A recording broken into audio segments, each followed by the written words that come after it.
Ιστορίες καλοσύνης και είναι το τρίτο podcast της σειράς αυτής. Με μεγάλη χαρά και μεγάλη αγωνία για αυτό που θα συζητήσουμε. Καλωσορίζω εδώ στο μικρό μας στούντιο τον εξεβονίμων καθήμενο γυμνασιάρχη, που όλοι τον ξέρετε, όλοι θα θέλατε να τον έχετε γυμνασιάρχη, τον κύριο Γιώργο Θαλάσση. Καλώς ορίσατε. Καλώς σας βρήκα. Η αφορμή που βρισκόμαστε δυστυχώς μέχρι σήμερα δεν ήταν ποτέ ευχάριστη, αλλά είναι ευχάριστο για μένα το ότι είστε διαρκώς σε έναν αγώνα και δεν κάνετε πίσω, και το ότι υπάρχουν άνθρωποι σαν και εσάς, τέλος πάντων, μας δίνει και εμάς στους υπόλοιπους μια μεγάλη ελπίδα. Η δίκη του επαναλαμβάνεται, μάλλον αρχίζει πια την Τετάρτη, τώρα που γράφουμε είναι Δευτέρα. Φιλοδοξώ αυτό το podcast να ανέβει την ημέρα της δίκης και να ακούσετε όλοι. Και θέλω να αρχίσουμε, κύριε Θαλάσση, κύριε Γιώργο Θαλάσση, από αυτό που είπατε πριν, ότι με το που βλέπει κανείς τον Νίκο, καταλαβαίνει με τι άνθρωπο έχει να κάνει. Με τι άνθρωπο έχει να κάνει. Όπως πάρα πολλές φορές έχω πει, είναι το πιο ευγενικό, το πιο άκακο, το πιο αλληλέγγυο πρόσωπο το οποίο μπορεί κανείς να συναντήσει στη ζωή του. Ήτανε και ως παιδί έτσι? Ή όλη αυτή η περιπέτεια τον βελτίωσε, ας πούμε? Τι να πρωτοθυμηθώ. Δεν πειράζει, ατάκτως ερημένα, θυμηθείτε. Που ερχότανε στο γραφείο μου και έκλαιγε, ερχότανε δηλαδή πριν αρχίσει το σχολείο, στις 7.30 να με βρει, κλαίγοντας, να μου πει για τον αδελφό συμμαθητή του που ήταν βαριά άρρωστος σε κόμμα και ήταν σε απόγνωση. Σοβαρά, yes. Και πήγαινε κάθε μέρα να φροντίσει την οικογένεια και τον φίλο του και τους γονείς, μέχρι που το παιδί πέθανε. Αλλά θέλετε και την εξέλιξη της ιστορίας? Δεν του μιλάνε και του έκλεισαν την πόρτα. Α, ωραία. Γιατί μου το κάνατε αυτό τώρα? Εγώ δεν τον έχω γνωρίσει προσωπικά τον Νίκο Ρωμανό, αλλά έχω παρακολουθήσει την περιπέτεια από την πρώτη στιγμή, και εννοώ ότι η πρώτη στιγμή της περιπέτειας ήταν η ψυχρό δολοφονία του Αλέξανδρου Γρηγορόπουλου, που και αυτόν τον είχατε μαθητή. Ναι, βέβαια. Συμμαθητές ήταν τα δύο παιδιά. Και στενοί φίλοι. Και στενοί φίλοι. Αλλά πολύ διαφορετικά παιδιά. Πάρα πολύ διαφορετικά παιδιά. Ξέρω εγώ, φίλοι δεν γίνονται συνήθως αυτοί που είναι ίδιοι, θέλω να πω. Ναι, τι εννοείται πολύ δεν μπορώ διαφορετικά? Εγώ έχω μία μαθητική εικόνα. Αχα. Και όταν λέω ότι ήταν διαφορετικά παιδιά, εννοώ ότι ο ένας ήταν διανοούμενος, ο Νίκος, ναι. Ο άλλος όχι. Ο άλλος... Ένα παιδί της ηλικίας του ή και μικρότερης ηλικίας. Δεν είχε την ωριμότητα που είχε ο Νίκος. Ο Νίκος εντυπωσίαζε τους καθηγητές του, κυρίως τους φιλόλογους, με τις παρατηρήσεις του στην ιστορία και στη λογοτεχνία. Ίσως και λόγω οικογενειακής παράδοσης. Η οικογενειακή... Αλλά σίγουρα κάτι Θέλω να πω, το να διαβάζει ένα παιδί σε ένα σπίτι. Ναι, και τις συζητήσεις θα γίνονταν στο σπίτι. Ναι. Αλλά η οικογενειακή παράδοση δεν αρκεί. Μερικές φορές έχει και αρνητικά. Οπωσδήποτε. Βάρος. Γιατί από πολλούς ο Νίκος ήταν στιγματισμένος, από μικρή ηλικία στιγματισμένος ως εγγονός του Νάσιουτζικ. Ναι. Υπήρχαν δάσκαλοι οι οποίοι τον αποκαλούσαν Νάσιουτζικ, δεν τον αποκαλούσαν Ρωμανό. Είναι χαρακτηριστικό ότι κάποια στιγμή ήρθε δάσκαλος του δημοτικού να μου πει ότι πρέπει να τιμωρήσω πάρα πολύ αυστηρά τον Ρωμανό, γιατί εκεί που ήταν παρκαρισμένα τα αυτοκίνητα των εκπαιδευτικών, πέρασε και με ένα αιχμηρό αντικείμενο έκανε μία γραμμή στα αυτοκίνητα. Με τα κλειδιά το κάνουν όλα τα παιδιά, και μεγάλοι το κάνουν. Του είπα, τον είδατε? Όχι. Τον είδε κανείς? Όχι. Και πώς το ξέρετε? Δεν μπορεί να είναι κανένας άλλος. Αυτός είναι. Οι άλλοι είναι καλά. Ποιος άλλος? Ναι, αυτός είναι. Αυτός θα το έκανε. Είμαι σίγουρος ότι το έκανε αυτός και απαιτώ πολύ αυστηρή τιμωρία. Κάλεσα τον Νίκο για να τον ενημερώσω. Να του πω, είπαν για σένα κάτι πάρα πολύ σοβαρό. Να σας διακόψω, ο Νίκος ήταν δημοτικό τότε? Όχι. Ο δάσκαλος ήταν του δημοτικού. Ο προηγούμενος δάσκαλός του. Μάλιστα. Ο δάσκαλος, αλλά πάρκαρε και εκείνος το αυτοκίνητό του εκεί. Ναι. Αλλά είχε κρατήσει ένα μένος. Ναι, κατάλαβα. Ναι. Και ο Νίκος ήταν πρώτη, Δευτέρα γυμνασίου, κάτι τέτοιο ήταν. Και τον κάλεσα και του είπα, λέγεται για σένα κάτι πάρα πολύ σοβαρό. Αυτό. Και ήθελα να το ξέρεις. Δεν μπορεί να λέγεται κάτι εναντίον σου τόσο σοβαρό και να μην έχεις εσύ γνώση αυτής της κατηγορίας.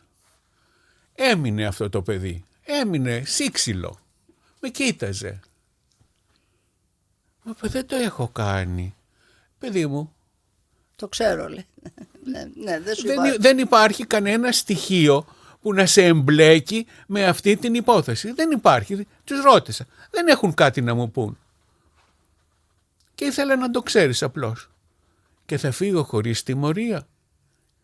Βέβαια θα φύγεις χωρίς τιμωρία. Πώς θα τιμωρηθείς για κάτι για το οποίο δεν υπάρχει κανένα αποδεικτικό στοιχείο? Πώς θα τιμωρηθεί τώρα στη δίκη? Για μισό δακτυλικό αποτύπωμα. Θέλω να πω, ναι, κατάλαβα τι λέτε. Θέλω να πω ότι αυτό επαναλαμβάνεται. Η προκατάληψη αυτή υπάρχει, αλλά βεβαίως η προκατάληψη έχει ενισχυθεί από πολλά άλλα στοιχεία. Μπορεί μέσα στο σχολείο η προκατάληψη να ήταν ως προς το ότι ήταν νάσιουτζικ, αλλά μετά προσθέθηκαν πάρα πολύ μεγάλα βάρη. Ποιο είναι το πιο μεγάλο βάρος κατά τη γνώμη σας που προσθέθηκε? Είναι εκπρόσωπος της γενιάς του 2008. Ναι. Είναι αυτός που κουβάλισε στον ώμο του το φέρετρο του Αλέξανδρου. Είναι αυτός που κρατάει τη μνήμη του Αλέξανδρου με κάθε τρόπο ζωντανή. Είναι αυτός που έκανε το μνημείο του Αλέξανδρου και δεν το έκανε απλώς.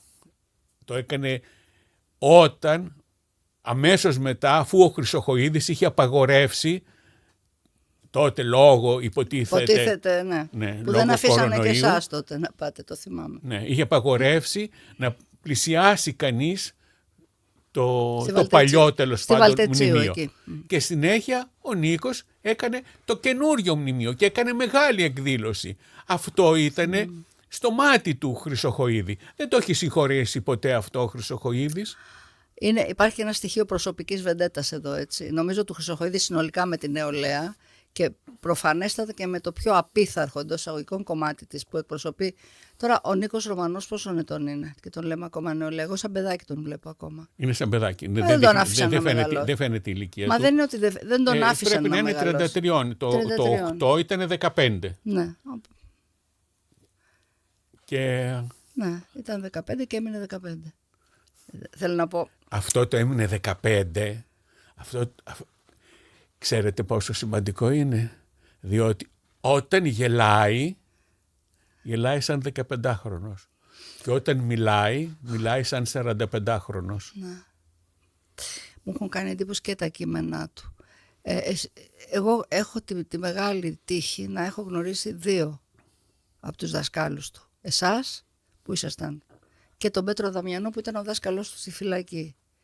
Και μάλιστα στη διάρκεια της απεργίας πείνας τότε γνωριστήκαμε με τον Πέτρο. Πήγε στον Πέτρο, είπε ότι σταματάω. Πήγε ο Πέτρος, γίνανε τι άλλο. Θυμάσαι στη Βουλή τα διάφορα. Τότε ήσασταν και γραμματέας, δεν ήσασταν? Όχι, δεν ήμουνα τότε. Ήμουνα τον επόμενο μήνα. Ήταν Νέα Δημοκρατία ακόμα και αναγκάστηκε ο Αθανασίου να κάνει πίσω. Ναι, όλα αυτά. Να κάνει πίσω, αλλά χωρίς να ισχύει για τον Νίκο. Μετά ίσχυσε. Μετά ίσχυσε. Αλλά, εν πάση περιπτώσει, σώθηκε το παιδί, σταμάτησε την απεργία πείνας. Ναι, σώθηκε το θυμάμαι ότι έβρεχε, θυμάμαι ότι είχα καλέσει μια συγκέντρωση από μητέρες στο Σύνταγμα και είχαν μαζευτεί αρκετές. Και ότι πήγα στο στούντιο μετά και μετά με πήρε ο Πέτρος και ακούστηκε ένα ουφ δικό μου στον αέρα, γιατί πραγματικά τον αισθανόμουν σαν δικό μου παιδί. Από την πρώτη στιγμή όλα αυτά τα παιδιά. Τώρα μιλάω, δεν θα έπρεπε ως δημοσιογράφος, αλλά είναι γνωστή η ιστορία.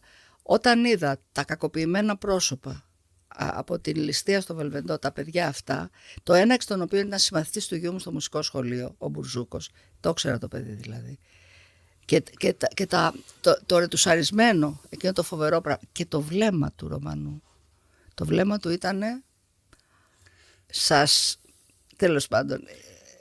Εμένα κόντεψαν να με απολύσουν τότε από το σχολείο. Εσάς απέλυσαν μετά. Με απέλυσαν τον επόμενο χρόνο. Αλλά τότε, όταν εγώ πήρα το μέρος του Νίκου, μετά τα γεγονότα του Βελβεντού, έγιναν πάρα πολλά επεισόδια στο σχολείο. Μιλάμε για τη σχολή Μωραήτη, έτσι, ένα σχολείο που στη διάρκεια της δικτατορίας είχε μια προοδευτική, εμπνευσμένη προοδευτική θα έλεγα κατεύθυνση, είχε το Γεωργουσόπουλο. Και ναι, μπας περιπτώσει, και μαθαίνανε κάποια πράγματα και που μετά το είχε αναλάβει ένας συνάδελφός μας, ο Καρτάλης. Καρτάλη δεν τον λέγανε? Ποιον? Όχι Καρτάλη, πώς τον έλεγαν? Καρτάλης είναι ο σύζυγος της ιδιοκτήτριας της Μωραήτη. Ναι, αυτός ήταν συνάδελφός μας. Ναι, βεβαίως, στο Βήμα. Δημοσιογράφος στο Βήμα, ναι.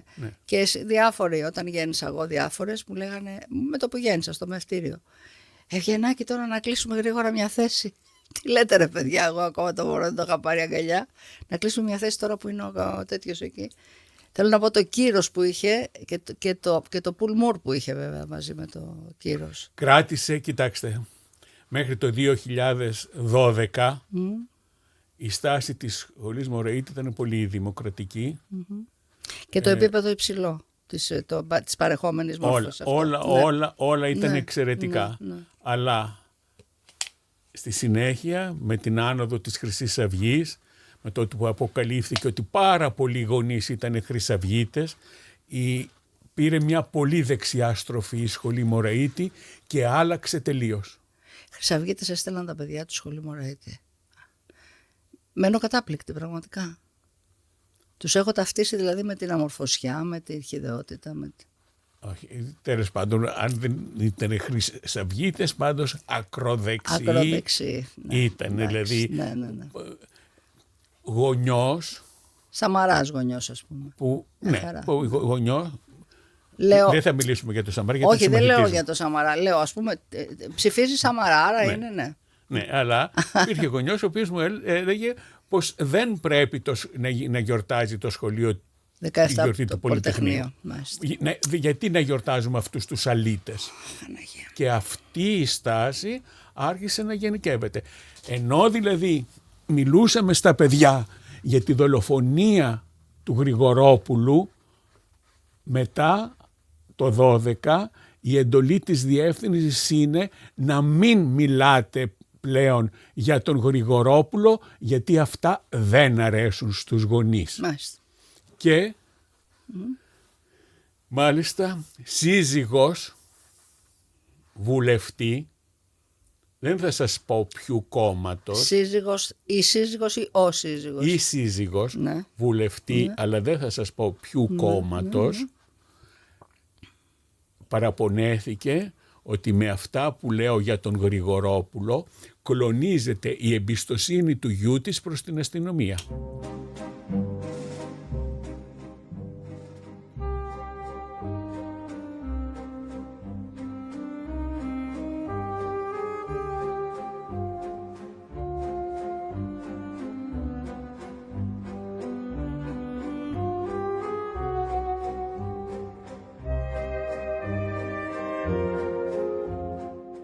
Λοιπόν, πάμε στην περιπέτεια τη δική σας, που είναι ίδιο, ας πούμε, της εκδικητικότητας που έχει η εξουσία απέναντι σε όσους την αμφισβητούν από αρχαιοτά των χρόνων. Ποια είναι η δική μου περιπέτεια? Από την Αντιγόνη. Εσείς απολυθήκατε εκδικητικότατα. Δεν απολυθήκατε γιατί δεν ήσασταν επαρκείς. Εδώ διάβαζα σήμερα ύμνους για το πώς ήταν το σχολείο επί των ημερών σας και πώς ήταν το γραφείο σας. Οι ύμνους ακούω συνέχεια από καθηγητές και από μαθητές μου, που παίρνουν συνεχώς μηνύματα. Ωραία, άρα το ξέρετε. Κάθε μέρα. Δεν σας λέω κάτι καινούριο. Όχι. Αλλά η περιπέτειά σας ήταν ότι εσείς καταθέσατε και στη δίκη του Κορκονέα. Να σας πω κάτι. Και σας διώξαν από το σχολείο. Ναι, αλλά δεν θα ήθελα να μιλήσουμε για αυτό το θέμα, γιατί δεν θέλω η σημερινή συζήτηση να καταλήξει σε δικό μου ηρωισμό. Όχι. Άλλο είναι. Είστε πολύ σεμνός άνθρωπος, αλλά αυτό είναι ένα στοιχείο που μας οδηγεί και στη στοχοποίηση του Νίκου. Δηλαδή, εάν ο γυμνασιάρχης, ο οποίος στέκεται, ο εκπαιδευτικός που στέκεται στο πλευρό ενός μαθητή του, τιμωρείται, καταλαβαίνουμε γιατί πράγμα μιλάμε. Δεν το κάνω για να σας κολακέψω. Το καταλαβαίνω. Ωραία. Αλλά, εντάξει, τελείωσα. Απολυθήκατε όμως εκδικητικά. Αυτό το ξέρει όλος ο κόσμος. Αυτό το ξέρει όλος ο κόσμος. Αυτό το ξέρει όλος ο κόσμος. Αλλά το αφήνουμε εκεί. Ωραία. Αυτό που όμως θα ήθελα να πούμε, διότι ξέρετε, όταν γράφω για τον Νίκο, και έχετε γράψει και πολλά βιβλία, παίρνω πάρα πολλά μηνύματα. Όταν γράφετε εννοείται στα social media. Ναι. Από κάτω, σχόλια. Ναι. Να σαπίσει στη φυλακή ο δολοφόνος, ο ληστής, διάφορα σχόλια για τον Νίκο. Αλήθεια. Ναι. Δεν έχω δει. Εγώ ποτέ δεν έχω δει. Ναι, εγώ εσείς, τους να μπλοκάρω και τα διαγράφω. Ναι, ούτε καν ληστής δεν ήταν. Απόπειρα ληστείας έκανε. Δεν είναι. Δεν θέλω να νομίσει κανείς ότι το αποσιωπούμε αυτό το θέμα. Θέλουμε να το κρύψουμε και να το κουκουλώσουμε και δεν έχουμε τίποτα να πούμε. Θα ήθελα να πω ότι έχω ευθύνη προσωπική για αυτήν την απόπειρα ληστείας. Γιατί το λέτε? Το λέω διότι όταν εγώ δίδασκα τον ρομαντισμό στο σχολείο, με κείμενο το οποίο διδασκόταν σε όλα τα τμήματα της τρίτης γυμνασίου, όχι μόνο στο ένα τμήμα που έκανα εγώ μάθημα, ήταν κείμενο το οποίο διδασκόταν. Ποιο κείμενο? Όταν λοιπόν έκανα μάθημα για τον ελληνικό ρομαντισμό, ναι, και έπρεπε να αναφερθώ στους κλέφτες, έκανα τη γενεαλογία από τον Ρομπέντο Δασόν, στη συνέχεια στους ληστές του Σίλερ, πώς οι Γάλλοι αγωνιστές ταυτίστηκαν με τους ληστές του Σίλερ και κάλεσαν το 1792 τον Σίλερ και τον έκανα επίτιμο πολίτη της Γαλλίας. Δεν το ήξερα αυτό, ευχαριστώ πολύ. Για να φτάσουμε στους κλέφτες, οι οποίοι, θα το πω αλλιώς, το 1891, ναι,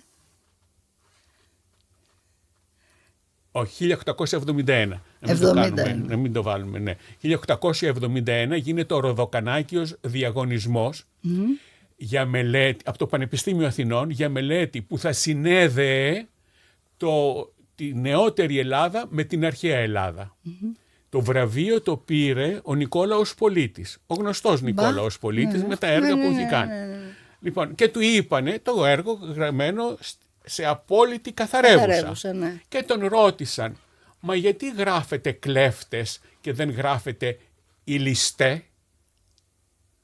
Και εξηγεί εκείνος, γιατί τους θεωρούσαν ληστές και ήταν ληστές. Ναι.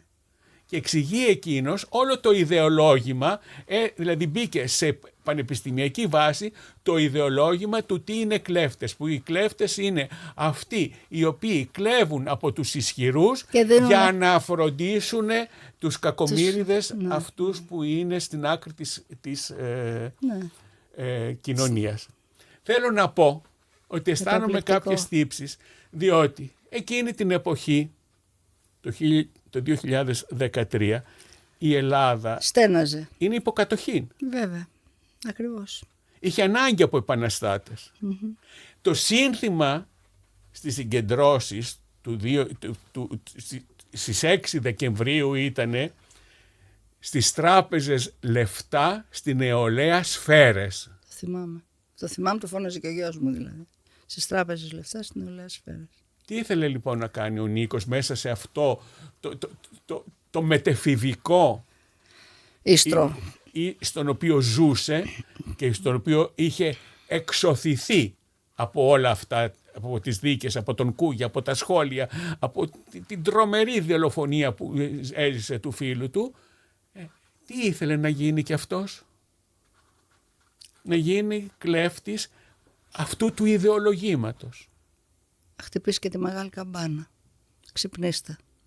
Ορίστε. Να χτυπήσει και τη μεγάλη καμπάνα, ξυπνήστε. Ναι, Ναι, αυτό ήτανε. Ήτανε μια τέτοιου τύπου δράση μετεφηβική. Εγώ πήγα στο Βελβεντό Ναι. και είδα την τράπεζα και έπιασα το κεφάλι μου με τα δυο μου χέρια. Διότι Ναι. στην ουσία η τράπεζα αυτή είναι σε ένα αδιέξοδο. Είναι ένας δρόμος, ένας και μοναδικός δρόμος που ξεκινάει από την Κοζάνη και πάει στο Βελβεντό. Από εκεί μπαίνεις, από εκεί βγαίνεις. Δηλαδή ληστές για κλάματα. ναι, από εκεί που θα φεύγανε, από εκεί που θα ερχόταν η αστυνομία. Ναι. Δεν υπήρχε άλλος τρόπος να ξεφύγουν. Όμως πήρανε και Όμηρο. Ο οποίος Όμηρος μετά είπε τι καλά παιδιά και ευγενικά μου αφήσαν κιόλας. Ναι, ούτε οπλισμό χρησιμοποίησαν, ούτε φέρθηκαν ευγενέστατα στον Όμηρο, κατέθεσε και υπέρ τους. Κατέθεσε υπέρ τους ο Όμηρος, ακούς, ναι ρε, Κωστή να σε λέω. Ο Κωστής Κοπανάς, ακούγεται πιο ωραία, που φωτίζει τον ήχο μας. Πολύ ωραία. Κωστής Κοπανάς, ΚΚ. Ο Κωστής Κοπανάς, ακούς Κωστή, το ξέρεις ότι κατέθεσε ο Όμηρος υπέρ τους και ότι ο εισαγγελέας, ο κύριος Πεπώνης, είπε ότι δεν έχει καμία σχέση με τρομοκρατία. Καμία σχέση απολύτως. Εδώ δεν ήταν ληστεία, ήταν απόπειρα ληστείας. Ήταν τόσο ατζαμίδες. Σου λέω ήταν συμπαθητής του γιού μου ο άλλος. Ναι, αλλά ξέρετε πώς καταδικάστηκε. Ξέρετε ποια ήταν η εισαγγελέας. Με δική του αυτόνομος τρομοκράτης. Το ξέρω. Ποια ήταν η εισαγγελέας. Ποια ήτανε, τώρα με επικέσατε. Η εισαγγελέας Λάρισσας. Μάλιστα. Σκοτώθηκε ο γιος της. Μάλιστα. Αυτή είπε κάθε πράξη αναρχικού είναι τρομοκρατική ενέργεια και πρέπει να δικάζεται με τον τρομοκρατικό νόμο και πρότεινε 20 χρόνια φυλάκιση. Με συγχωρείτε μισό λεπτό, επειδή αυτό δεν το ξέρω. Δηλαδή ο κάθε εισαγγελέας μπορεί να ερμηνεύει τους νόμους κατά το δοκούν. Δεν είναι υποχρεωμένος. Άμα είναι για τέτοια περίπτωση, ναι, κατά το δοκούν. Αν ήταν για να κατηγορηθεί ο Καραμανλής, όχι. Δεν θα μπορούσε κατά το δοκούν. Λοιπόν, καταδικάζεται. Έτσι και τα άλλα τα παιδιά. Αλλά ο Νίκος μένει φυλακή. Και μπαίνει στο πανεπιστήμιο, μέσα στη φυλακή, μέσα στον Αυλώνα. Ναι. Μήπως πρέπει να πούμε και κάποια πράγματα άλλα πριν. Γιατί σας βλέπω, με κοιτάτε λίγο. Όχι, δεν πειράζει, ας τα λέμε ανακατεμένα. Μπαίνει στη φυλακή. Διαβάζει και μπαίνει στο πανεπιστήμιο. Εκεί έχει έναν άλλο δάσκαλο που λέγεται Πέτρος Δαμιανός, έναν άλλον Άγιο άνθρωπο.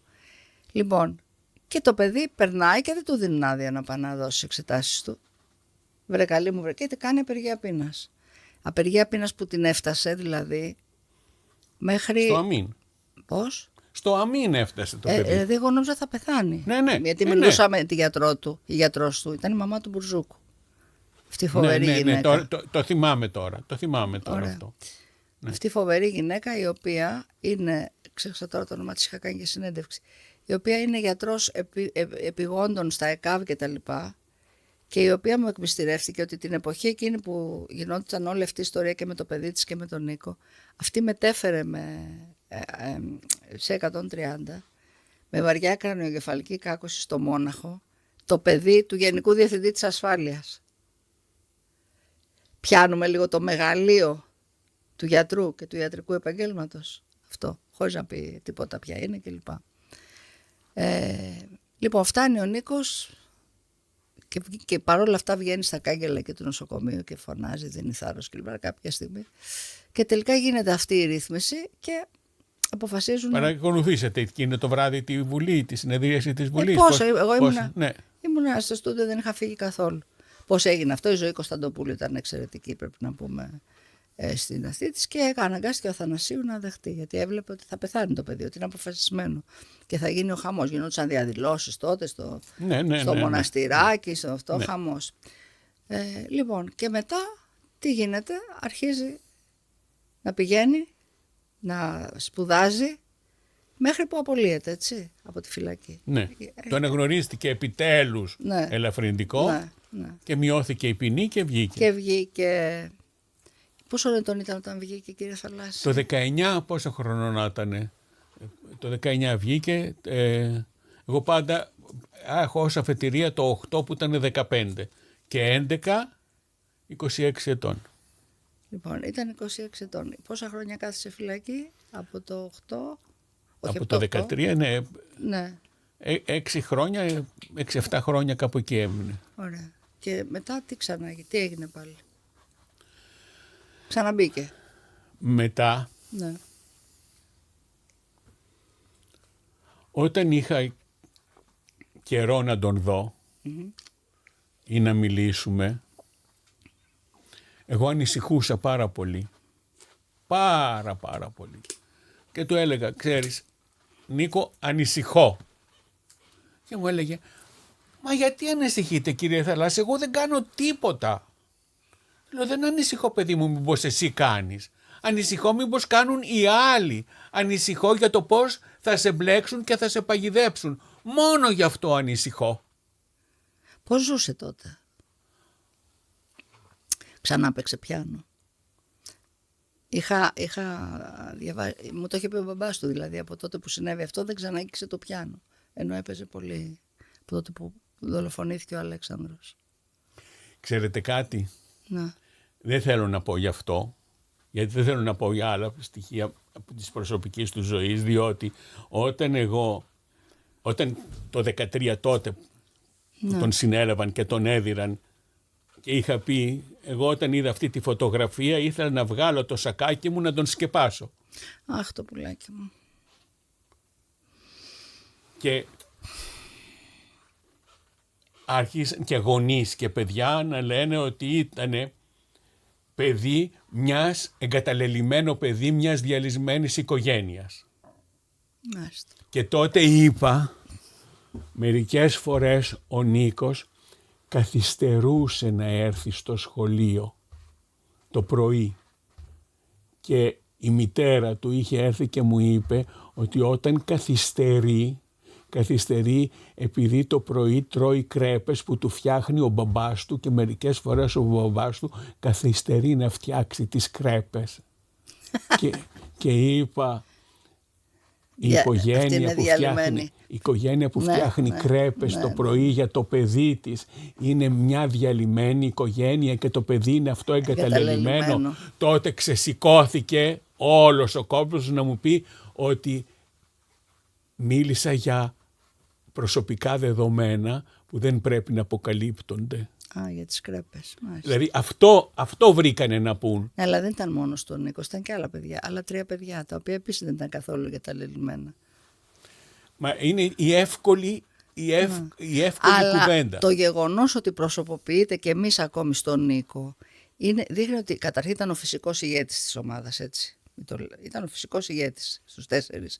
Αλλά το γεγονός ότι προσωποποιείται είναι έκφραση και αποτέλεσμα όλης αυτής της, πώς να το πω ρε παιδί μου, της συνωμοσίας, δεν ξέρω πώς να το πω, της συντονισμένης εν πάση περιπτώσει επίθεσης. Είναι σαν να βαράει το Ισραήλ μαζί και ο Τραμπ ένα παιδί τόσα χρόνια. Είναι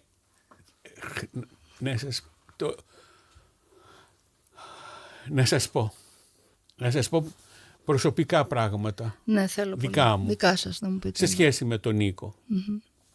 Όταν εγώ υποστηρίζω ότι πρέπει το παιδί να πάρει με το βραχιολάκι να πάει να σπουδάσει, ναι. Άνθρωπος του σχολείου, ναι. Έρχεται και μου λέει, γυναίκα με την φροντίδα της μαμάς, ναι. Γι' αυτό το λέω γυναίκα, ναι. Ότι μπορεί ο Νίκος όταν αντί να πάει στη σχολή να κάνει κάποια τρομοκρατική ενέργεια, να πάει η αστυνομία να τον πυροβολήσει όπως έκανε με τον Μαζιώτη, να εξωστρακιστεί η σφαίρα όπως είχε γίνει τότε και να σκοτωθεί ο γιος της, ο οποίος περνάει συχνά από το μοναστηράκι. Δεν έχω τι να σχολιάσω, γιατί αν θα πω πάλι γαλλικά που δεν σας αρέσουν. Άλλη μητέρα μου είπε ότι δεν πρέπει να πάει να σπουδάσει, διότι θα πάει και θα βάλει στο μολ το Σαββατοκύριακο βόμβα και θα σκοτωθούν τα παιδιά και τα δικά της που πάνε κάθε Σαββατοκύριακο. Το να πεις ότι ο Νίκος θα κάνει κακό σε παιδί Ναι, εντάξει, πες ότι δεν τον ξέρεις τον Νίκο όπως εσείς. Δηλαδή, πώς λες ότι έχεις δείγματα ότι έκανε τρομοκρατική ενέργεια ποτέ? Έκανε μία απόπειρα ληστείας. Δηλαδή, πόσο εμείς, και βάζω και τον εαυτό μου μέσα, παρότι εγώ είμαι στην τελείως αντίθετη, πόσο τα μέσα μαζικής ενημέρωσης, τα μπιπ, κύριε Θαλάσση μου, για να μην πω, τα μέσα μαζικής ενημέρωσης στην Ελλάδα έχουν διαστρεβλώσει, για να μιλήσω κομψά, την αλήθεια γύρω από αυτό το παιδί. Πόσο? Με κάθε τρόπο. Με κάθε τρόπο. Εδώ είχαμε τον εισαγγελέα, τον Πεπώνη, να λέει. Ο Πεπώνης δεν ήταν. Ναι. Να λέει ότι δεν υπήρχε τρομοκρατική ενέργεια. Δεν απεδείχθη. Πήγαν να το ξέρεις ότι πήγαν να τον βγάλουν με τους πυρήνες της φωτιάς. Ότι ήταν έτσι. Δεν ήταν λοιπόν. Δεν ήταν καν ληστής, ξαναλέω για εσάς που μας ακούτε. Ήταν ένα παιδί που έκανε μια απόπειρα ληστείας. Και τώρα ότι είναι μέλος τρομοκρατικής οργάνωσης. Με μισό δαχτυλικό αποτύπωμα σε μια σακούλα. Και τον έχουν πόσους μήνες, κύριε Θαλάσση μου? Τώρα είναι 16 μήνες. Δηλαδή τον Μάιο συμπληρώνονται το 18 μήνο. Και μετά πρέπει να τον αφήσουν, γι' αυτό κάνουν τη δίκη τώρα. Ναι. Έτσι. Υποψιάζομαι ότι δεν θα έχουμε καλό αποτέλεσμα. Αλλά να ξέρει ο Χρυσοχοΐδης, ότι τα βαμμένα μαλλιά δεν κρατάνε πάντα, δεν σε κάνουν πάντα νέο. Έρχεται και η στιγμή που ξεβάφουνε. Συγγνώμη, είναι δικό μου αυτό. Αυτοί οι άνθρωποι θα έχουν επέσχυντα γυρατιά. Και πολύ κακό τέλος, ελπίζω. Ειδικά ο Χρυσοχοΐδης. Καλά. Δηλαδή τέτοιο μένος. Ένας άνθρωπος σοσιαλιστής του Πασόκ, από τους πρώτους του Πασόκ, έτσι, που γίνεται, θυμάμαι που μας έλεγε, αμάν βρε παιδί μου, πια, του λέει ο πρέσβης των Ηνωμένων Πολιτειών, αμάν πια 30 χρόνια ήταν τότε, 30 χρόνια πορεία από το Πολυτεχνείο στις Ηνωμένες Πολιτείες, πουθενά δεν γίνεται αυτό, κάντε κάτι να το σταματήσετε, έλεγε ο Αμερικανός πρέσβης στο Χρυσοχοΐδη.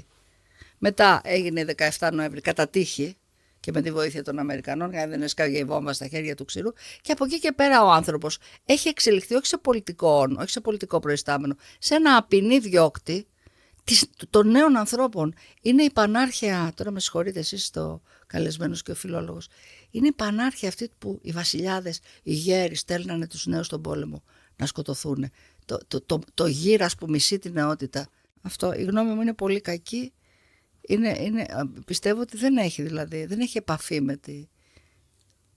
Καταρχήν, πότε η αυστηροποίηση ποινών και πότε οι αυστηρές ποινές έφεραν αποτέλεσμα? Ποτέ. Τώρα πάλι κατηγορούν την νεολαία Σιλίβδιν ότι έχει βία, το έτσι, το... Έχει εξηγήσει ο Διόδωτος αυτό στη δημιουργία του, ναι, προπολών αιώνων. Να μας το θυμίσετε παρακαλώ, για να έχει και ένα έτσι, επίπεδο αυτή η εκπομπή, αυτό το podcast. Τη δημιουργία, τι λέει?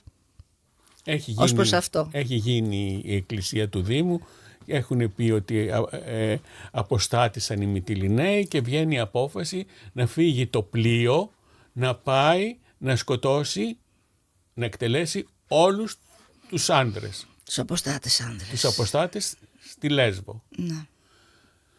Κοιμούνται το βράδυ οι Αθηναίοι, μεταξύ αυτών είναι και ο Διόδωτος. Αυτός απαγορευόταν να καλέσει στην εκκλησία του Δήμου για το ίδιο θέμα. Αλλά αυτός το αποτολμάει και καλεί την εκκλησία του Δήμου και εκφωνεί έναν λόγο που έθεσε τις βάσεις της φιλοσοφίας του δικαίου. Μάλιστα. Διότι δεν θα τα πω όλα, θα πω μονάχα αυτό το θέμα, ναι, που είπατε, της αυστηροποίησης των ποινών. Όποιος κάνει ένα αδίκημα, ναι, το κάνει με τη βεβαιότητα ότι θα την γλιτώσει. Αν αμφέβαλε, όσο μικρή κι αν ήταν η ποινή, δεν θα το έκανε. Σωστό. Ναι. Μόνο όταν είναι σίγουρος ότι τα έχει οργανώσει όλα πολύ καλά και δεν θα τον πιάσουν, μόνο τότε το κάνει. Φοβερό, έτσι. Είναι ένα καταπληκτικό κείμενο.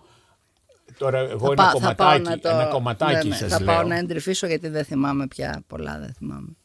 Και έφυγε το πλοίο να πάει στη Μυτιλήνη να ανακαλέσει τη θανατική. Αυτό εγώ το έχω διδαχθεί από 2 φιλολόγους, διότι την πρώτη φορά το διδάχθηκα πριν χωριστούμε σε κλασικά και πρακτικά, αλλά είχε γίνει η 21η Απριλίου, αποφάσισαν ότι θα γίνουν κλασικά και πρακτικά και βρέθηκα στο κλασικό. Όταν ήμουνα στα ανάμεικτα τμήματα και το είχα διδαχθεί το κείμενο, ο φιλόλογος είπε το πρώτο πλοίο πήγαινε αργά, γιατί είχε μια βαριά απόφαση να μεταφέρει.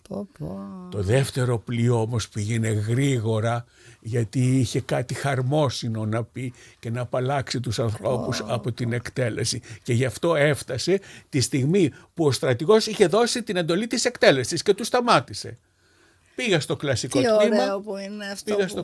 τμήμα, και ξαναδιδάχτηκα το κείμενο. Αλλιώς. Και ο φιλόλογος είπε για το δεύτερο πλοίο που έφτασε γρήγορα.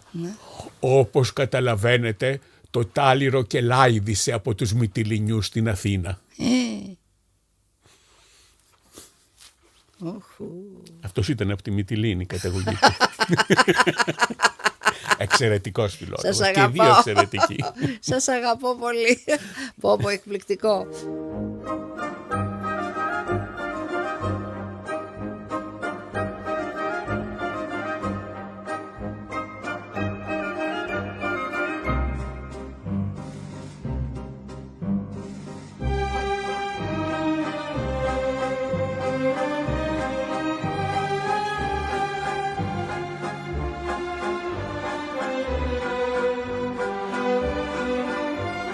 Πάμε τώρα πάλι στον Νίκο και στη δίκη. Θα είστε μάρτυρας. Ναι, θα είμαι μάρτυρας. Δεν έχετε κουραστεί?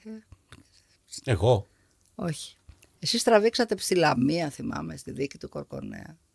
Πήγατε από Πρώτα στην Άμφισσα. Στην Άμφισσα έγινε. Η πρώτη δίκη, στον πρώτο βαθμό έγινε στην Άμφισσα, με τον Κούγια. Ναι. Μετά και βέβαια στην Άμφισσα εγώ εργαζόμουν και δεν μπορούσα να παρακολουθώ όλες τις συνεδριάσεις. Αλλά μετά στο εφετείο είχα πάρει σύνταξη και μπορούσα να παρακολουθώ όλες τις συνεδριάσεις, όχι μόνο όταν κατέθεσα ως μάρτυρας. Αυτή η κυρία... Δεν μπορείτε να φανταστείτε τι επικρατούσε σε αυτή την αίθουσα. Ευτυχώς που δεν ήμουν εκεί, γιατί δεν είμαι ψυχρεμή. Δεν μπορείτε να το φανταστείτε. Δηλαδή ένα παιδί, τέλος πάντων, να το αφήσουμε τώρα αυτό, γιατί ένα παιδί, σου σκοτώνουν ένα παιδί και στο ξανασκοτώνουν μετά. Πολλές φορές. Ρε μπουρλότο θα. Τέλος πάντων. Αλλά και αυτό που είπαμε για το ότι πόσο στόχος έγινε ο Νίκος, έχει γίνει στόχος και ο Αλέξανδρος. Αυτά που λένε για τον Νίκο, τα λέγανε και για τον Αλέξανδρο, για ένα παιδί δολοφονημένο. Δολοφονημένο, ένα παιδάκι που 15 χρόνια. Αυτά τα έσχη τα λέγανε και για τον Αλέξανδρο, και ευτυχώς που σκοτώθηκε, διότι σήμερα θα ήταν ο Κασιμάτης, θυμάμαι, που γράφει στην Καθημερινή. Είχε γράψει μια μέρα, αύριο. Τον έδιωξε η Καθημερινή. Ναι. Κάποια τον στιγμή, γιατί έγραψε μια τρομερή χυδαιότητα. Ναι, για τον Κατρούγκαλο. Αλλά ήταν 5 Δεκεμβρίου. Ναι. Την επομένη ήταν το Αγίου Νικολάου. Και αυτός έγραψε αύριο η γιορτή του Οσίου Γρηγορόπουλου του Μολοτοφόρου. Εντάξει, είναι άρρωστη. Ναι, αλλά ξέρετε, Ναι. αποδείχθηκε, το είχαν πει αυτό και το είχαν επικαλεστεί οι κατηγορούμενοι, αλλά αποδείχθηκε και το δέχθηκαν οι κατηγορούμενοι πως εκείνο το βράδυ στα Εξάρχεια δεν είχε πέσει καμία Μολότοφ. Τα παιδιά πίνανε μπύρα εκεί πέρα. Τι πίνανε? Πορτοκαλάδα πίνανε, ανήλικα παιδιά, ήταν 15 ετών. Πορτοκαλάδα πίνανε στο πεζοδρόμιο. Για πάμε λίγο τώρα στο to the point που λένε. Δηλαδή τώρα έχουμε τον Νίκο να έχει περάσει τα 3/4 της ζωής του στη φυλακή. Ή τουλάχιστον τα μισά του χρόνια. Όχι, πάντως τα πιο ζωτικά του χρόνια. Ναι, εντάξει, της ενήλικης ζωής του εννοώ. Τα πιο ζωτικά, αλλά και τα άλλα, τα εκτός φυλακής, ήταν με παρακολούθηση έξω από την πόρτα. Ξέρετε πώς το συνέλαβαν τη δεύτερη φορά? Όχι. Με μια σακούλα που βρήκαν ένα αποτύπωμα. Όχι, το λέω τη διαδικασία της σύλληψης. Τη διαδικασία, ναι, για πείτε μου. Προσπαθούσε το παιδί αυτό να φτιάξει τη ζωή του με κάθε τρόπο. Ναι. Δεν του ήταν εύκολο, με εφιάλτες τη νύχτα κοιμότανε. Πολλούς εφιάλτες. Βρήκε λοιπόν τρόπο να συνδεθεί με κάποιον που είχε μία κάβα στο ψυχικό και θα έκαναν συνεργασία να ανοίξουν μαζί ένα μαγαζί. Και γι' αυτό το λόγο βρήκε ένα σπίτι να μετακομίσει στο νέο ψυχικό, να είναι και κοντά στους γονείς του, να είναι και κοντά στην κάβα. Έγιναν οι μετακομίσεις, πήγε το φορτηγό, άδειασε τα κυβότια και ξοπίσω η κοπέλα του ήταν στο σπίτι και ξοπίσω πήγε ο Νίκος. Όταν μπήκε στην είσοδο του σπιτιού του φρεσκονοικιασμένου, τον συνέλαβαν. Δηλαδή ήξεραν κάθε του βήμα, ήξεραν κάθε του κίνηση. Άρα ξέρουν ότι είναι αθώος. Δεν έχουν καμία αμφιβολία ξέρουν γι' αυτό. Ότι είναι αθώος. Ξέρετε τι έχει πει. Και μην μου πει κανείς που μας ακούει τώρα, εσύ κυρά μου που το ξέρεις, το ξέρω. Το ξέρω, βάζω το χέρι μου στη φωτιά. Από τα πιο σημαντικά πράγματα που είχε πει ο Νικόλαος πολίτης, όχι ότι το ενστερνίζομαι, αλλά είναι σημαντικό, θα το ακούσετε, είχε πει ένα μεγάλο ψέμα δικαιολογείται όταν στηρίζει μια μεγάλη αλήθεια. Ποια είναι η μεγάλη αλήθεια? Το μεγάλο ψέμα είναι ότι ο Νίκος είναι ένοχος. Η μεγάλη αλήθεια είναι η αλήθεια της αστυνομίας, η αλήθεια της δικαστικής εξουσίας, η αλήθεια του Χρυσοχοΐδη, η αλήθεια της κυβέρνησης. Αυτή την αλήθεια υπηρετούμε. Μάλιστα. Και αυτή την αλήθεια υπηρετούν τα μεγάλα ψέματα. Μα, συγγνώμη, συμφωνώ, και η ρίση αυτή είναι τρομερή και η πραγματικότητα αυτή είναι τρομερή. Αλλά γιατί τόσο πολύ πια αυτό το συγκεκριμένο παιδί? Γιατί είναι διάσημος. Γιατί έγινε διάσημος. Γιατί ήθελαν να πούν ότι πιάσανε, έγινε αυτή η έκρηξη. Τι ήθελε ο Μητσοτάκης? Να δείξει ότι υπάρχει μία τρομοκρατική οργάνωση την οποία συνέλαβε. Δεν ήταν τυχαίο ότι την ημέρα που είχε κληθεί για απολογία ο Νίκος, την ίδια ημέρα ο Μητσοτάκης είχε καλέσει στο Μέγαρο Μαξίμου τους ενίκους της πολυκατοικίας. Μάλιστα. Όταν πληροφορηθήκαμε ότι τους έχει καλέσει, ξέραμε εκείνη την ώρα ότι ο Νίκος θα προφυλακιστεί. Δεν ήταν τυχαία αυτά τα πράγματα. Και άλλη φορά έχει η ίδια σύμπτωση. Δεν είναι σύμπτωση. Η σημειολογία είναι ξεκάθαρη. Με ποια αιτιολογία το τραβήξαν τόσο πολύ και τον κρατάνε τόσους μήνες στη φυλακή χωρίς να κάνουν τη δίκη? Να τον λυγίσουν, να τον τρελάνουν, δεν ξέρω, γιατί και η κοινή γνώμη πια δεν ασχολείται πολύ. Θέλω να πω. Έχουμε και τόσα άλλα θέματα. Αλλά ο Νίκος είναι ο μόνος γνωστός από όλους αυτούς που συνέλαβαν. Ναι. Πώς θα το θυμάται κανείς? Πώς θα συνδέει την υπόθεση με κάποιο όνομα? Άρα θα είναι πολύ δύσκολο να το πάρουν πίσω αυτό και να παραδεχτούν, ας πούμε, ότι δεν έχουν στοιχεία, ή ελπίζουμε σε δεν έχουν στοιχεία. Το ξέρω, να το παραδεχτούν, λέω, ή ελπίζουν ελπίζουμε εμείς σε κάποιο φωτισμένο δικαστή, ας πούμε, και δικαστήριο. Κάποιον που να μην είναι, εν πάση περιπτώσει, επηρεασμένος έμεσα ή άμεσα. Αν είναι φωτισμένος θα το μάθουμε όταν εκδοθεί η απόφαση. Η οποία μάλλον μετά το Πάσχα πάει, έτσι. Φαντάζομαι. Ξέρετε πόσοι μάρτυρες είναι? Είναι πολλοί. Για την υπόθεση, για τον Νίκο είναι 2. Μόνο 2 μάρτυρες? Ναι, δεν θέλουν. Νομίζω, όχι 3, συγγνώμη. Είναι. Υπεράσπιση εννοώ. Ναι, κατηγορίες δεν φαντάζομαι. Ποιοι θα είναι οι κατηγορίες, δεν ξέρω. Θα φέρουν. Οι αστυνομικοί. Θα πούνε ότι ναι, υπάρχει. Σε μια σακούλα μισό από την. Ναι, όχι, δεν υπάρχει μισό. Υπάρχουν 2 μισά και χιλιάδες άλλα. Ναι, δικά τα του, οποία δεν τα έχουν προσδιορίσει, δεν τα έχουν ναι, αναγνωρίσει, δεν τα έχουν ταυτοποιήσει, μάλλον, για να πω το σωστό ρήμα. Έχουν ταυτοποιήσει μόνο τα 2. Ναι. Λοιπόν, οι 3 μάρτυρες, έτσι ξέρω τουλάχιστον εγώ, δεν ξέρω αν θα γίνει κάτι άλλο. Είστε εσείς? Είναι η Στεφανία, η κοπέλα του. Ναι. Τη γνώρισα. Και οι 2 δάσκαλοι. Εσείς και ο Πέτρος? Ναι. Ο Πέτρος τώρα, ναι. Θα τον φωνάξω και αυτόν. Αυτό ξέρω. αλλά αυτό είναι κάτι που ξέρω εδώ και 15-20 μέρες. Μπορεί κάτι να άλλαξε ή μπορεί κάτι να αλλάξει και κατά τη διάρκεια της δίκης. Ναι. Όχι, νομίζω ότι είσαστε και μόνο με αυτά που μας είπατε εδώ, δηλαδή. Τι να πω, είναι ένα θέατρο του παραλόγου. Δηλαδή, εγώ σηκώνω τα χέρια ψηλά όταν σκέφτομαι αυτή την υπόθεση. Το έχω παρακολουθήσει, σας λέω, από την πρώτη μέρα, από εκείνο το μελανιασμένο προσωπάκι. Τα είχαν ρετουσάρει, θυμάσαι ρε Κωστή. Τα είχαν ρετουσάρει και μετά τα αφήσαν. Δηλαδή, όλη την παρακολούθησα την ιστορία. Έλεος και τώρα στον Αυλώνα υπάρχει ένα παιδί, το οποίο έχει διαπράξει, όχι φόνο, σε μια συλλογική τέλος πάντων. Τιμωρήθηκε χωρίς να ξέρουμε ποιος έχει σκοτώσει. Μια ιστορία. Το οποίο παιδί, έτυχε να το έχω και εγώ σε ένα μάθημα που έκανα, πέρασε στο πανεπιστήμιο. 2 χρόνια φυλακή. Με το κεφάλι κάτω, πέρασε. Το φυσικό μάλιστα. Και δεν του δίνουν ρε παιδιά για να πάει. Δηλαδή αυτό το θεωρώ. Θέλουμε, πώς να το πω, σοφρονιστικό σύστημα. Να είναι σοφρονιστική η φυλακή ή θέλουμε να είναι αποθήκη ψυχών. Μα το δεύτερο. Θέλουμε εκδικητικό. Εκδικητικό, ναι. Δεν θέλω να αναφερθώ τώρα γιατί θα φανεί περί τίνος πρόκειται, αλλά εν πάση περιπτώσει. Είναι ένα παιδί 18 χρονών, κάνει ένα αδίκημα σοβαρό. Μπαίνει στη φυλακή και το βλέπεις, βάζει το κεφάλι κάτω. Τελειώνει το σχολείο του, 17, συγγνώμη. Τελειώνει και μπαίνει και περνάει στο πανεπιστήμιο. Και του απαγορεύεις να πάει στο πανεπιστήμιο. Και γεμίζεις.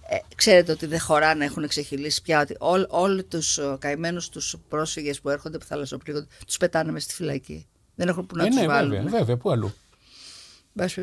Αυτά θα τα συζητήσουμε με τον κύριο Δαμιανό. Και εγώ θα ήθελα να πω εδώ και να συζητήσουμε μαζί, παρότι φαντάζομαι το καταλαβαίνετε. Τι σημαίνει ένα παιδί να είναι φυλακή και να περνάει στο πανεπιστήμιο. Γιατί δεν μιλάμε για φυλακή τύπου Νορβηγίας, Ισλανδίας, ξέρω εγώ. Μιλάμε για βρωμερά κελιά με 4 και 5.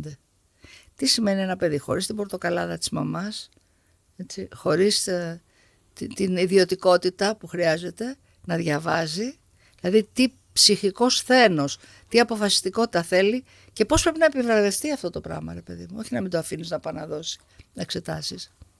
Έτσι δεν είναι. Εγώ πάντα στο σχολείο έλεγα ότι όταν πρόκειται για αδικήματα που κάνουν ανήλικοι, θα χαρακτηρίζουμε το αδίκημα, όχι τον ανήλικο. Φυσικά. Ο ανήλικος λέει ψέματα, αλλά δεν τον αποκαλούμε ψεύτη. Ο ανήλικος μπορεί να κλέψει, αλλά δεν τον χαρακτηρίζουμε κλέφτη. Διότι κάθε φορά οι συνθήκες κάτω από τις οποίες ένα παιδί διαπράττει ένα αδίκημα πρέπει να διερευνηθούν πολύ πολύ κατάλληλα και από κατάλληλους ανθρώπους και να καταλήξουμε στο συμπέρασμα γιατί αυτό το παιδί έφτασε σε αυτό το σημείο. Ναι. Το αντίθετο γίνεται, τους κατηγορούν. Πάντως υπήρχε παλιά, μέχρι 13 ετών μπορούσαν να μπουν φυλακή. Τώρα έχει φτάσει το όριο στα 16. Δεν πάνε φυλακή πριν τα 16 δηλαδή. Και πού πάνε? Πάνε σε ένα ίδρυμα σοφρών. Που είναι? Αναμορφωτήριο. Που είναι? Ναι, που είναι, άστα να πάω στο διάλογο. Που είναι έξω από την Αθήνα είναι. Δεν θυμάμαι που είναι. Ναι. Πάντως δεν πάνε, δεν είναι φυλακή. Όπως είναι ο Αυλώνας, ας πούμε. Όλα τα ιδρύματα πρέπει να καταργηθούν. Όλα, φυσικά. Και οι φυλακές ανηλίκων πρέπει να καταργηθούν. Και οι φυλακές ανηλίκων, συμφωνώ. Αυτό τώρα τι λένε φυλακή νέων, τη φυλακή Αυλώνα. Τι έχει μέχρι 20 ετών. Οι φυλακές έχουν το αντίθετο αποτέλεσμα. Ναι. Συμφωνώ απολύτως. Τέλος πάντων, είμαι απίστευτα ανήσυχος. Χάνω τον ύπνο μου. Όσο πλησιάζει δίκη, ή γενικότερα? Όλο αυτό το 18 μήνο. Σωστά. Έχετε επικοινωνία? Απευθείας? Όχι, δεν έχω. Είχα μία στιγμή μόνο. Μία στιγμή που θέλει κάτι να με ρωτήσει. Και διαμέσου. Διαμέσου της κοπέλας. Ναι. Αλλά Και δεν έχει. Και τα επισκεπτήριά του είναι λίγα και πάνε οι γονείς και πάνε αυτό και πάει η κοπέλα του. Δεν μπορείς Πώς να είναι επιβαρύνεις. η κατάσταση της υγείας του, είναι καλή? Ξέρουμε. Της υγείας του. Όχι η ψυχολογική του, η ψυχολογική του εντάξει. Πάντως είναι γερό μυαλό και γερό, πώς να το πω, γερό σκαρί αυτό το παιδί, το παραδέχομαι, οργανώνει τη σκέψη του. Γερό μυαλό είναι τώρα. Ναι. Με τόσο καιρό στη φυλακή, εντάξει, τι θα είναι. Στη φυλακή ένα μήνα. Απεργία. Απεργία πείνας. Όσοι νομίζουν ότι η απεργία πείνας είναι χαβαλές, πρέπει να κοιτάξουν από κοντά τι γίνεται. Πόσο χάνει, τέλος πάντων, σε μυϊκή μάζα, δηλαδή και όχι μόνο σε μυϊκή μάζα. Πώς επιβαρύνονται τα ζωτικά όργανα. Αυτό είναι το τρομερότερο. Και επιβαρύνονται, ξέρεις, εφόρους ζωής. Υπάρχουν ζημιές που δεν αποκαθίστανται. Τι να πω, δεν ξέρω. Αν έχουμε φτάσει το 2026 και έχουμε ανάγκη ακόμα από θυσίες, γιατί η θυσία ουδέποτε είναι εκούσια, λέει ο σπουδαίος.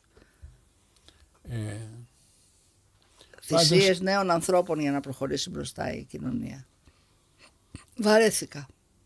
Από την εποχή της Ιφηγένειας μέχρι τον Πέτρουλα, όλο νέοι άνθρωποι θυσιάζονται για να γίνει κάτι, ξέρω εγώ. Μπορεί να λέω χαζομάρες τώρα. Όχι, αυτή είναι η πραγματικότητα. Αυτή είναι η τρομερή πραγματικότητα. Και ένα σωρό άλλα που δεν τα μαθαίνουμε. Ναι. Ένα σωρό άλλα. Δεν ξέρω, νομίζω ότι είναι χρέος κάθε δημοκρατικού ανθρώπου να σταθεί στο πλευρό του Νίκου Ρωμανού, ανεξάρτητα. Όταν πρωτοέγραψα για τον Νίκο, ο τότε σύζυγός μου λέει, αυτό θα γράψεις, αυτός μας βρίζει. Του λέω, ακριβώς επειδή μας βρίζει. Μου λέει, έχεις δίκιο. Όσο συνασπισμό ότι ήμασταν τότε ΣΥΡΙΖΑ. Του λέω, ακριβώς επειδή μας βρίζει. Δεν έχει σημασία. Δεν έχει το δικαίωμα στην ελευθερία, δηλαδή. Ναι. Πώς να μην βρίσει. Είχε μια ρητορική, ρε παιδί μου, αλλά εμένα δεν με ενδιέφερε. Εμένα με ενδιέφερε ότι ήταν ένα παιδί που είχε κάποια δικαιώματα και του τα πατούσαν κάτω. Αυτό. Πού θα γίνει δική? Στο εφετείο. Λουκάρεως, μάλιστα. Στο γνωστό μέρος. Στο γνωστό μέρος που μαζευτήκαμε για 47 δευτερόλεπτα και μετά μας έπιασε με τις μάνικες ο Χρυσοχοΐδης. Ήσασταν? Ήμουνα και εγώ, ήμουνα και ήταν και ο γιος μου. Πάντως, ο Νίκος έχει ζήσει και τρομερές καταστάσεις από την πρώτη δίκη. Διότι στην πρώτη δίκη εμφανίστηκε το παιδί, πήγε στο δικαστήριο. Ναι. Αλλά όταν άρχισε να ακούει τον Κούγια να λέει αυτά τα αισχρά πράγματα, ξέρετε, αυτά στην τα πρώτη δίκη για τον Γρηγορόπουλο, λέμε. Ναι. Αυτά τα παιδιά δεν είναι σαν τα δικά σας και σαν τα δικά μας. Όλα. Το παιδί αυτό αποφάσισε ότι δεν θα ξαναπάει, δεν θα καταθέσει ως μάρτυρας, διότι πώς θα τα βγάλει πέρα με αυτόν. Τι θα του πει και τι θα του απαντήσει. Ναι. Και έτσι έφυγε από το σπίτι. Το δικαστήριο. Και από το σπίτι, για να μην γίνει βίαιη προσαγωγή. Δεν το ήξερα. Για να μην γίνει βίαιη προσαγωγή, έφυγε από το σπίτι, εγκατέλειψε το σχολείο. Του κατέστρεψαν τη ζωή. Κυριολεκτικά. Δικαιούται να ζήσει και ο Νίκος Ρωμανός, ρε παιδιά. Δικαίωμα στη ζωή. Αυτό λέει ο Πέτρος. Αφήστε το παιδί να ζήσει. Εγώ το είχα πει και στο δικαστήριο όταν μου είπαν για ποιο λόγο δεν έρχεται ο Ρωμανός να καταθέσει. Ναι. Είπα ότι η ευθύνη του δικαστηρίου είναι πολύ μεγάλη. Αφήνετε να βρίζουν εδώ πέρα το παιδί το δολοφονημένο. Ναι. Που όχι το δολοφονημένο, και τον Ρωμανό. Κοιτάξτε κάτι. Όταν μένω με εξετάζαν και για το Ρωμανό. Ναι. Λοιπόν, και μου είπαν γιατί δεν πήγε στο δικαστήριο. Και άρχισα να λέω μια ιστορία. Mm-hmm. Και είπα, το παιδί αυτό είναι πάρα πολύ πληγωμένο. Από τον θάνατο. Στα χέρια του πέθανε ο Γρηγορόπουλος. Δίπλα του πέθανε η γιαγιά του, στον καναπέ. Oh. Μετά πέθανε αυτός ο φίλος του. Μου είπατε. Που σας είπα πριν. Ναι. Πέθανε παιδί πρώτης γυμνασίου. Σε κόμμα 2 μήνες και πέθανε. Πέθανε αυτό το παιδί. Και μετά ο Γρηγορόπουλος. Και τι μου απαντάει ο εισαγγελέας της έδρας. Σαν να ήτανε ο δικηγόρος υπεράσπισης του Κορκονέα. Ναι. Μου λέει ο εισαγγελέας.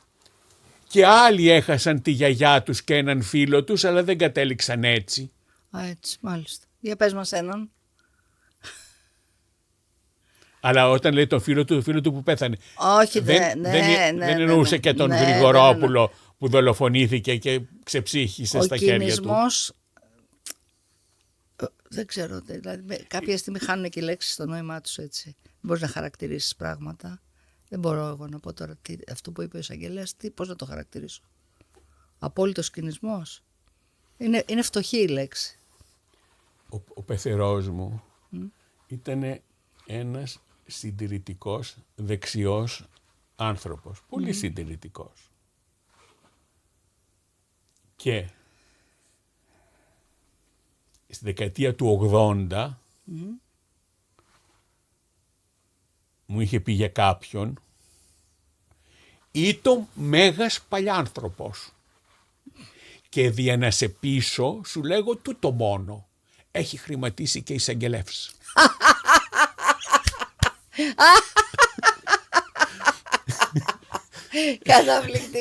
Καταπληκτικό. Να είστε καλά.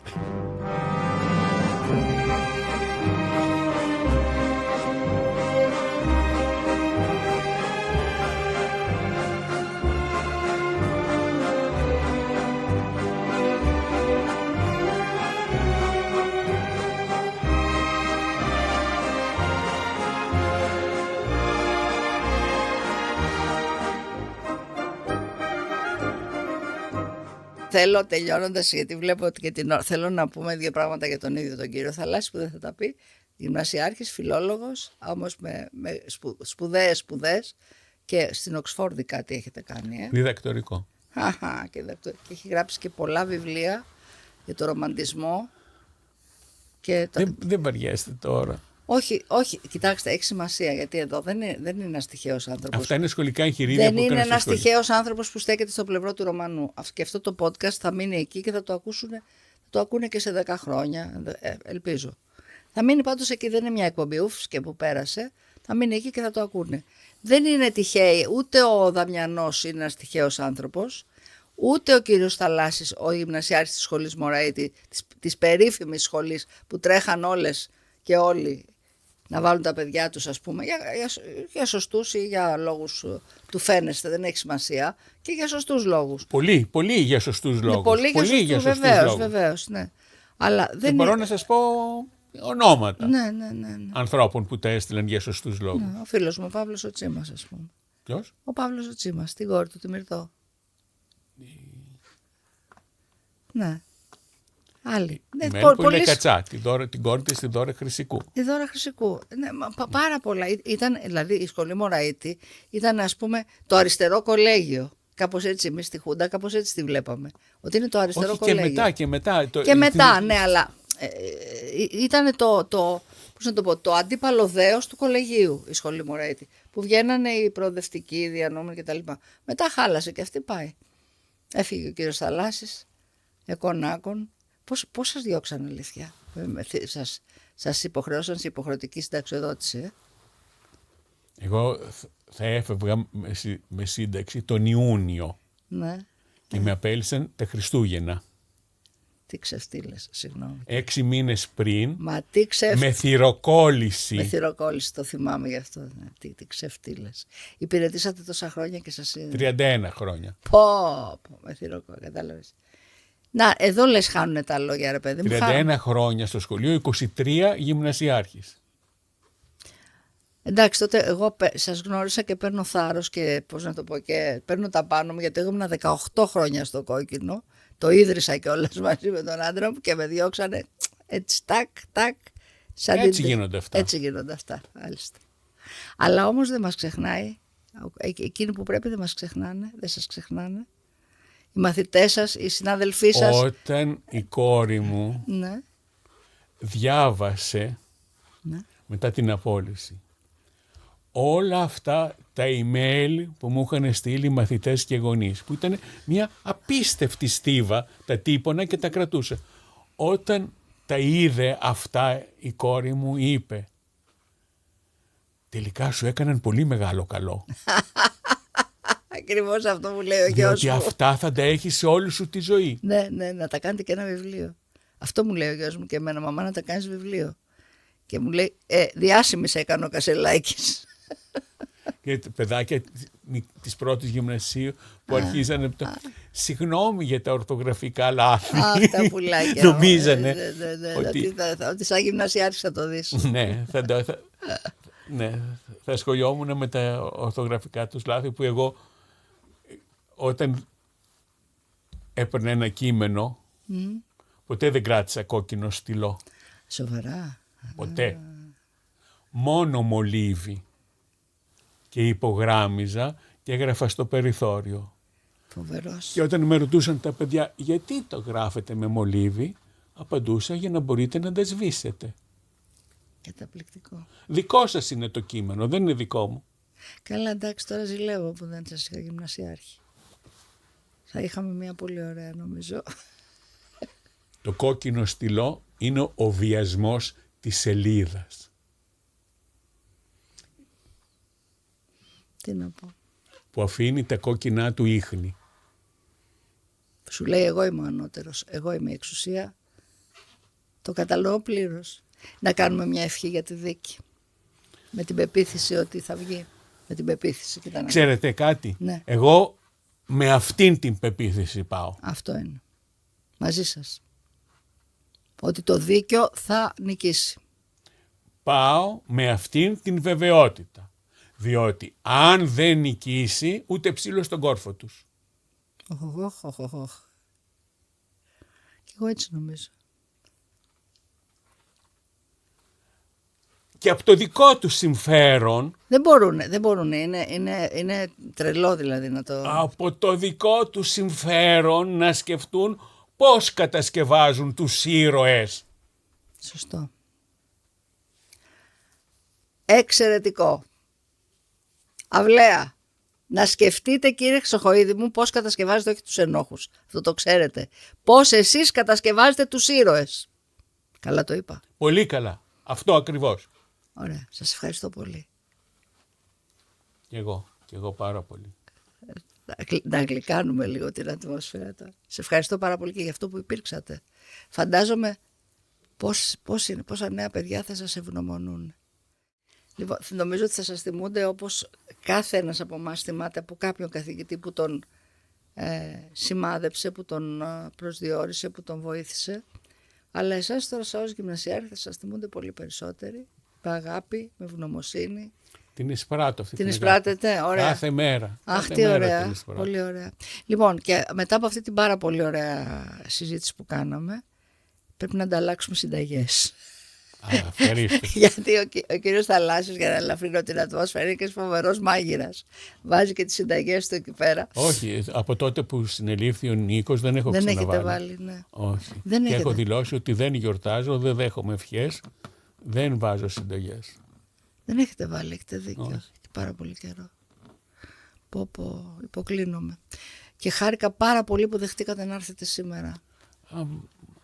Χάρηκα πάρα πολύ. Ήτανε και μεγάλη χαρά και μεγάλη υποχρέωση και μεγάλο καθήκον. Ήταν το τρίτο volume 3, όχι επεισόδιο, ήταν η τρίτη κατά σειρά από τις ιστορίες καλοσύνης, που θα τις ακούτε μία φορά την εβδομάδα ή και δύο άμα έχω κέφια, και που θα μπορείτε να τις βρίσκετε στο TV Access και από εκεί στο Spotify και στο YouTube που θα τις ανεβάζω.